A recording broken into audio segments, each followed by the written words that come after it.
Hello, Moondoggy here, and welcome to another VR review. On this one will be Star Wars: The Droid Repair Bay, the video I just recently did, and basically I want to give you a educated spiel on how I personally feel about the game, and does it really deliver, and is it worth you guys' time? So let's get in. So bringing on immersion. If you was to take this one, it's pretty much obviously and automatically consider it that it kind of follows behind Try the Tatooine. This one actually picks up more than Try the Tatooine because this one feels a little bit more involved versus the first one. You really wasn't that involved, and I really enjoyed the droids. I really enjoyed the scenery, let alone the background. That it really depicts you in light speed, and then you coming out of light speed, which really depicts after the movie when they was on the run from the Empire. And I kind of enjoyed the little sneak peek that you're actually taking place during that movie when they did try to escape, but they got tracked through light speed. So I find that to be very, very, very well done. And I really enjoyed the making of the droids and the level. Even when we fixed BB-8 and you had Poe Dameron calling over, I thought that was like really cool. And stuff like that. I kind of wish that they had more, like they had more for us to do. and on the serious note, though, like the overallness of it all, it was really good. And I even enjoyed. Well. I guess, like I said, it's pretty much almost equivalent to Try the Tatooine, I guess I'm trying to say, because the level of immersion is pretty much equal. Granted, Star Wars Repair Bay, which is a little bit more involving in the immersion. So that's pretty much the overallness of how them two kind of attack each other. Because it's like, oh, like, yeah, you get to play Try the Tatooine, you have a lightsaber, but this one you're a little bit more involved. It wasn't like kind of static on that end. But that's pretty much a good take on that VR game, and I really hope they come out with a legit Star Wars VR game. I heard of a game called Lightblade, but I really wouldn't count that because it's not Star Wars in quotes, because. They tried their best to make sure it didn't really hug or fill out the name Star Wars, even though it had Star Wars elements in it. But I kind of scratched my head at Disney, like, for a family-friendly company, y'all, I think you want children to be able to wield their lightsaber and want to fight Sith Lords. I think y'all want to get in on this, so. But hey, that's enough. So, with that said, everybody, that's pretty. I won't lie, they were pretty solid on the immersion, so that's a good thing. So, moving us into the gameplay mechanics of it all, as I said, Star Wars Repair Bay had Try the Tatooine pegged out because, again, you was more involved. I enjoy the fact of the matter is that obviously, like, if you didn't have like these claws for hands, I would have almost figured that you were probably human. But I'm pretty sure you was probably a robot as well. So I'm not sure. Like they didn't really like explain that. But if you were human or droid, it was still very well good gameplay mechanics. You know, you felt like an actual mechanic. And for actual like learning purposes, I really believe the makers of Star Wars should make something like that game and make it a full game. And I'm only saying it in retrospect of I think a lot of people in the fan base of Star Wars would love to know the actual mechanics of these machines, like unplug BB-8, take them apart and be like, these are his components, this is how he runs, this is how way things are. And it will be very interesting because a lot of us actually care about those knickknacks. Just, oh, what does this do? Like, we actually care about all that stuff.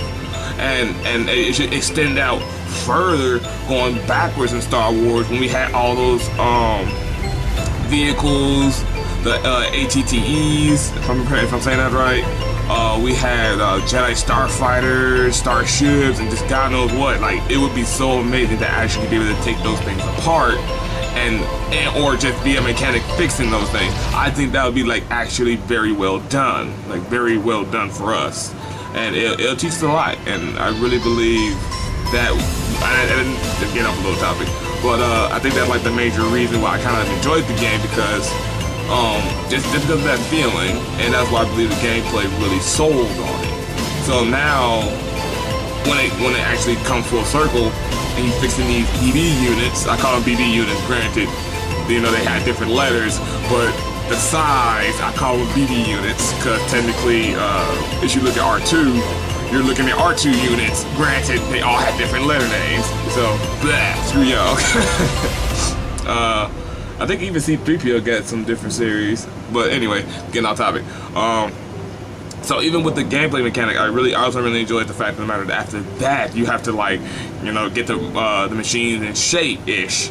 And I even thought that was even unique, because, again, like, the best thing about these droids, they all have a sense of personality, and being able to, like, get them back in shape is pretty much a good idea to be like, yeah, it makes you more connective with that particular droid. Like, hey, be my favorite droid.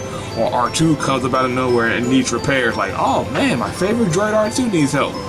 And that would be actually a really good thing for the gameplay, because if we can connect to it, we can really enjoy it. So it sold on that as well. So that was actually pretty good.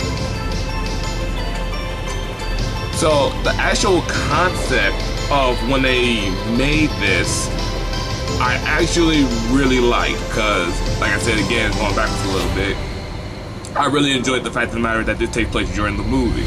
And they even reference that fact that when you actually get to a certain point in time in the game where the Empire catches up to you, which I also learned the hard way, that the whole time you're repairing those droids, you're on the clock.